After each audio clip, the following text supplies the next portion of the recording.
ज़िंदगी की कीमत। एक बार एक लड़का अपने पिता से बोला, पापा मेरी ज़िंदगी की क्या कीमत है।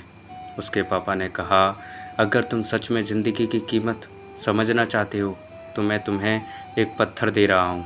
इसे लेकर बाज़ार चले जाओ और कोई इसकी कीमत पूछे तो कुछ मत कहना, बस 2 उंगली दिखा देना। वह लड़का बाज़ार गया और वहाँ उसे एक बूढ़ी औरत मिली। वह उस पत्थर की कीमत पूछने लगी।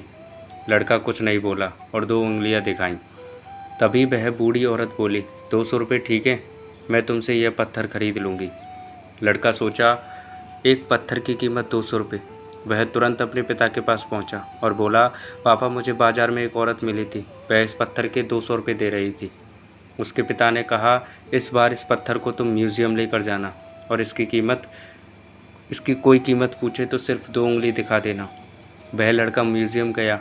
तब वहाँ एक आदमी की नज़र उस पत्थर पर पड़ी तो उस आदमी ने उसकी कीमत पूछी तो लड़के ने 2 उंगली दिखाई और उसने बोला, 20,000 रुपये ठीक है, मैं तुम्हें इस पत्थर के 20,000 देने को तैयार हूँ।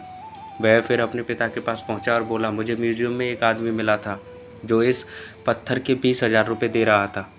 अब मैं तुम्हें आखिरी जगह भेजने जा रहा हूँ। अब तुम्हें जाना है कीमती पत्थर की दुकान पर। अगर वहाँ पर भी कोई इसकी कीमत पूछे तो तुम अपनी 2 उंगली दिखा देना।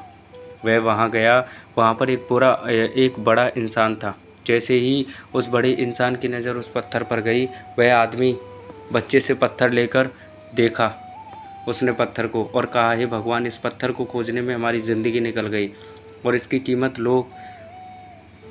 इस पत्थर की लड़के ने 2 उंगली दिखाई कीमत बताते हुए। वह बोला, मैं तुम्हें इस पत्थर के 2 लाख रुपए देने को तैयार हूँ। वह लड़का तुरंत अपने पिता के पास पहुँचा और बोला कि वहाँ पर एक बूढ़ा आदमी इस पत्थर के 2 लाख रुपए देने को तैयार है। तो उसके पिता ने कहा, समझे तुम अपने जीवन की कीमत। तुम्हारे जीवन की कीमत इस बात पर निर्भर है कि तुम अपने आप को कहाँ रखते हो। यह आपको सोचना है कि आप 200 रुपये का पत्थर बनना चाहते हैं या फिर 2 लाख का। कुछ लोग आपसे प्यार करते हैं, उनके लिए आप सब कुछ हो। कुछ लोग आपको वस्तु की तरह उपयोग करेंगे, उनके लिए आप कुछ नहीं हो। यह आप पे निर्भर करता है कि आपकी जीवन की कीमत क्या होगी। तो दोस्तों, इस कहानी के बारे में आपकी क्या राय है, कमेंट करके ज़रूर बताइएगा और अच्छी लगी हो तो लाइक और शेयर ज़रूर कीजिएगा और चैनल पर नए हो तो सब्सक्राइब कर लीजिएगा। दोस्तों, कहानी सुनने के लिए धन्यवाद।